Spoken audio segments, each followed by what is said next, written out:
Good evening, Gills fans. Welcome back to another episode of Gills in the Blood TV. It is match day review showtime, and I'm recording this about 15 minutes after the full-time whistle has blown at Rodney Parade. And unfortunately, after the positivity and hope from Saturday's 1-0 win at Morecambe, it was a back down to earth with a bit of a bump this evening for John Coleman and his Gillingham side.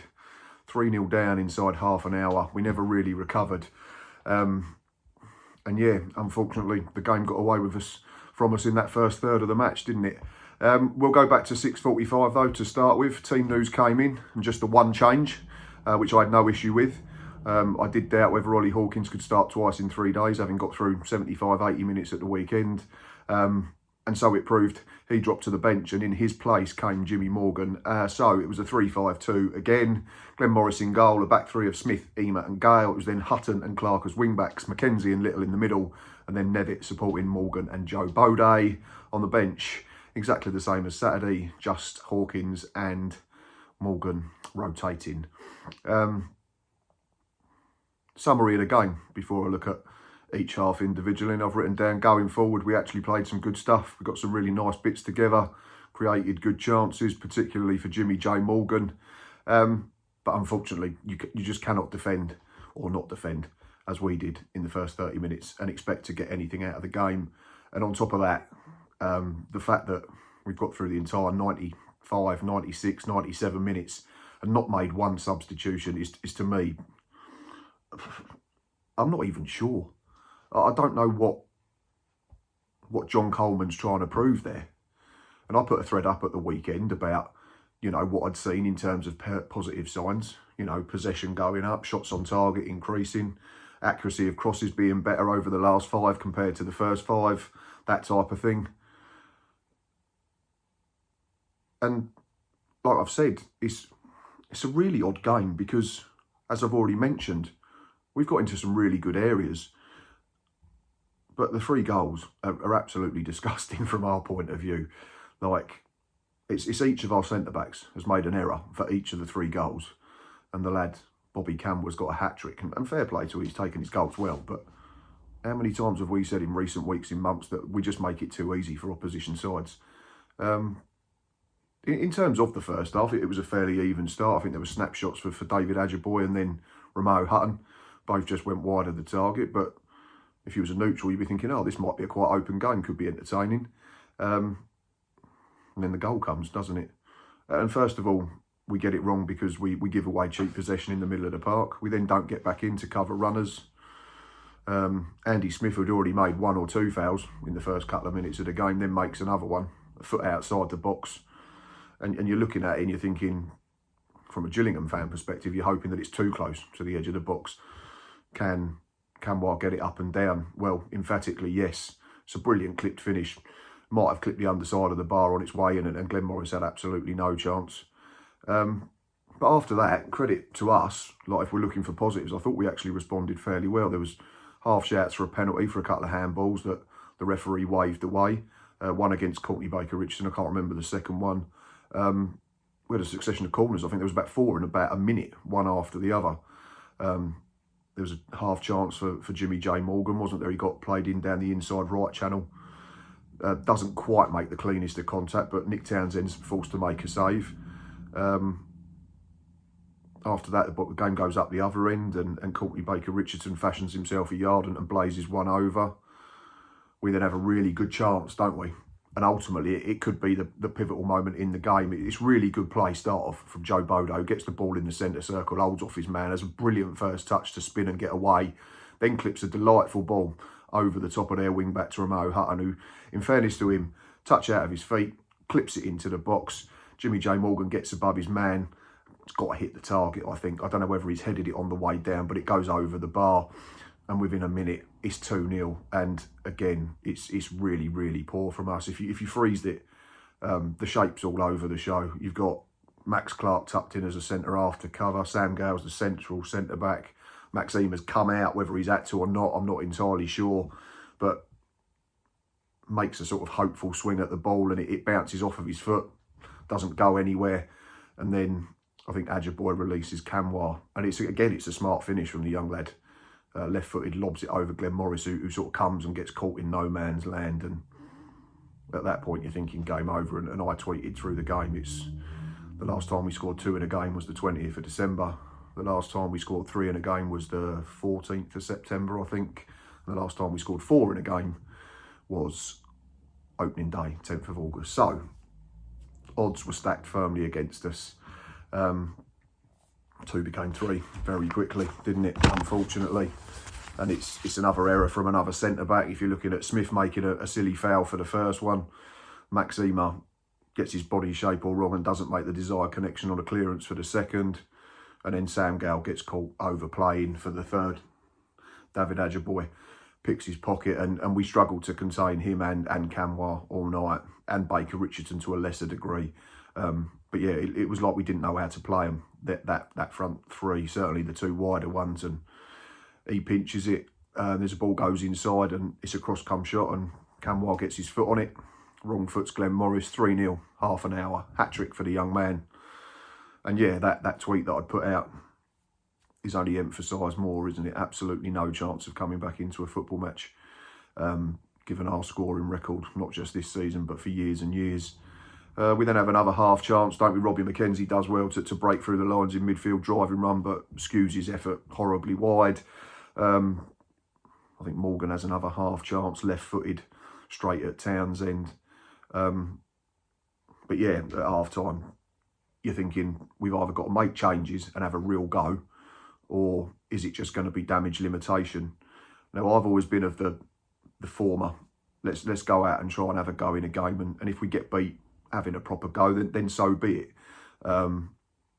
Again, how many times have we said it this season? Newport haven't had to work hard for their goals. They don't look a side that's much better than us.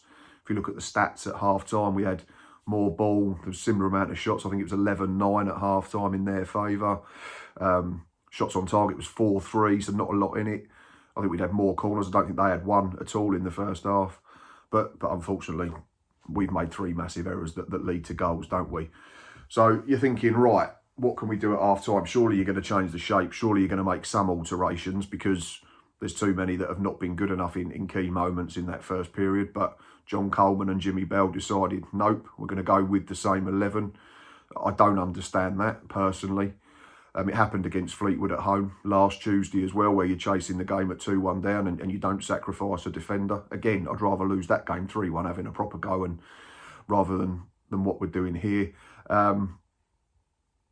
Smith had been booked first half. I think Gale and Emar get booked second half. So you're then thinking, right, now there's a chance to get them off. You don't want a red card, do you? Make your night even worse. I think the first half chance of the second period goes to the home side again, and it is Camwa. He leaves Andy Smith for dead, and poor Andy Smith comfortably had his worst performance in a Gillingham shirt so far for me. Far straight at Morris, comfortable save. 20 minutes past, there's not a lot happening in the game. Newport are playing in a low gear. You know, they can sit in and be compact in their shape, but because it's up to us to try and be open and try and create stuff and then play on the break. And of course you can when you've got that front 3. You've got Ajaboy and Camwa, both direct runners, quick. You've got Baker Richardson, can hold it up, play with his back to goal, running behind and stretch it as well. But we were doing nothing, certainly from the bench or on the pitch at that stage, to change the pattern of the football match. I think we then have a half chance, don't we? Which ends up leading to the goal. It's Joe Bode again, who was probably one of our brightest players on the night. Beats his man on the left-hand side again, gets to the byline, cuts it back. Nevitt challenges with the centre half. I don't know whether he makes the first contact, Nev, or the defender, but it goes out for a corner. And that's where our goal comes from. And ultimately, unfortunately, it was just a consolation. I think the first corner gets cleared out to our right-hand side. Romeo Hutton recycles it. Ball falls to Amali Little eventually, and his shot is sort of blocked and it jumps up in the air. And fair play to Morgan, striker's instinct. Again, he was bright on the evening. He's had good chances, probably scores with his hardest one. Has the wherewithal to head it into the corner beyond Townsend. And the commentator, at least on Sky Sports, I'm not sure whether he's watched us a great deal, is thinking that, you know, that the great comeback might be on. But when you've watched us for so long and realised that we don't score many goals, I wasn't quite as optimistic as the Sky Sports employee, unfortunately. But it was nice to see Jimmy J Morgan open his account for the club and get his first professional goal. There's another chance for Camwa, isn't there? Ball gets played through in behind and the shape's not great again. Glenn Morris has to come up and sweep behind, and I think I tweeted at this point, is Glenn Morris been our best centre-half on the evening? He sort of comes out, slides, but loses it. Has to let go because he's going out of the box, maybe. Camwar gets his head up, clips an effort towards goal. Fair play to Maxima. He gets back in and heads it. Not on the line, but it is certainly going that way. They then have one ruled out for offside. Baker Richardson's a couple of yards offside. And you get into sort of 80 minutes, 75 minutes, and you're thinking, surely there's going to be changes. You've got big Ollie Hawkins on the bench. Just get him on and just load the box. You take one of them centre-halves on. You've got 3 centre-backs that have not been great on the night. They're all on a yellow card. And you're chasing a game. You need 2 in the last 15 minutes if you include injury time. But no, still nothing happens from the bench. You've got Jaden Clark, our top scorer. You've got Jack Nolan, an offensive player. He's not in form, I get that. And I'm not a big fan of Jack. But at least look like you're trying to change the game. And I come back to these comments that John Coleman makes all the time. He wants to go and win every game, he keeps telling us. But that's not trying to get back into the game, let alone win it. And I understand that you're hamstrung a little bit because your defenders have let you down in the first period. But you've got people out there that are running on empty. Armani Little was blowing on fumes. Joe Bode ran himself to a standstill. People were getting angry, getting silly bookings. Bode, Nevitt got involved with stuff they didn't need to. Just take them off, get fresh legs on, try and give it some impetus. What are you doing for the confidence of these players on the bench if you're saying that you don't trust them to come on and change a game? You've got Bradley Dack. It's only 2-3 years ago, one of the best players in the Championship, and I understand he's had injuries and he's not had the impact we want this season, but is he ever going to be able to make an impact if you're just leaving him on in a game when you need a goal? You need someone to unlock a defence, pick a pass, take a chance, just grab the game by a scruff of a neck. We do create a chance towards the end, don't we? It's really good link-up play between Nevitt and Jimmy J. Morgan, and Morgan plays a nice little reverse ball. Nevitt, I think, scored. I don't know how it's not got in from the most impossible angle. It sort of goes through the keeper, and then for all the world, it looks like it shaves both posts as it goes across the front of the goal. I mean, if we didn't know it was not going to be our night before, then we did at that point. And then we get to 85 minutes and there's still no changes. But by then the game's gone. The horse is bolted, hasn't it, unfortunately. Like I've said, penny for the faults of those attacking players on the bench. Not much more to add. Again, it's unfortunately Saturday proved to be the blip. Maybe we all got a bit overexcited after beating the worst team in the league that we've seen this season. I've not seen the full-time results from other games, but I know Morecambe were winning at half-time. Carlisle were picking up points. Tranmere were winning, so table might not look as pretty as it did at full-time on Saturday afternoon, 5 p.m. And it almost feels like Saturday doesn't mean anything now, does it? I know it means something in the sense that you've got 3 points, but we've just rolled over and died in the first half hour. And all the questions that we seem to have been answering in the last few games, certainly in terms of performance but not results, will resurface again because... And I'm not saying the application there was nothing wrong with that tonight. I thought the effort was absolutely fine, but the quality is so far off it in that first half hour, certainly from a defensive point of view, that it worries me moving forward. We've got to play Bradford at the weekend, and they're currently entrenched in the automatic promotion places. Like, if we play like that against them, we'll get absolutely battered. They'll end up declaring. John Coleman again, unfortunately, and it's not me just bashing him for the sake of it, but I cannot understand, having watched that first half, that you think all of them 11 players deserve to go back out for the second period. Is it a case of saying, well, he wants them to go and dig themselves out of a hole? Are you just trying to prove a point? I'm not sure, but whatever it is, it didn't work. All right, we scored a goal second half, but like I said, Newport are playing in second gear. They're happy to sit in and just wait for us to give them the ball back and play on the counter-attack, and they did it really well, didn't they? And on another night, if an offside flag doesn't go up and Maxima doesn't get back on the line, that's 5-1. And it's even more harrowing than what we've had to watch. Everything that I keep hearing from John Coleman, he keeps doing the opposite, and I really don't understand it. It's baffling to me.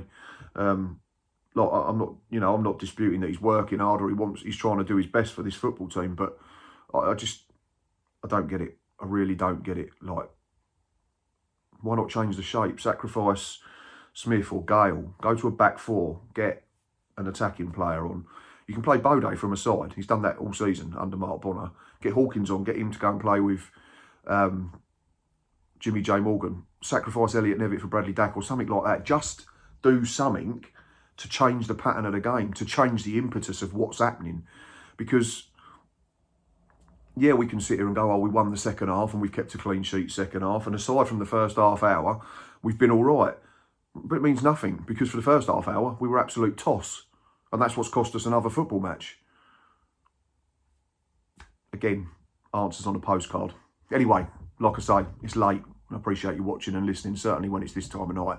As always, like I say, please keep hitting that like button and please consider pressing subscribe, as it's all free to do. So I'll be back in a couple of days, or maybe, well, Wednesday night / Thursday morning with a Bradford fan to preview that game at the weekend. And of course, we'll be back inside the Priestfield at the weekend for a match day live. It is a busy month for the channel. Away games booked at Accrington and Harrogate, so we should be covering all football matches for the rest of the month. Let's just hope that there's something more positive to talk about than there was tonight. See you soon, and until then, up the Gills.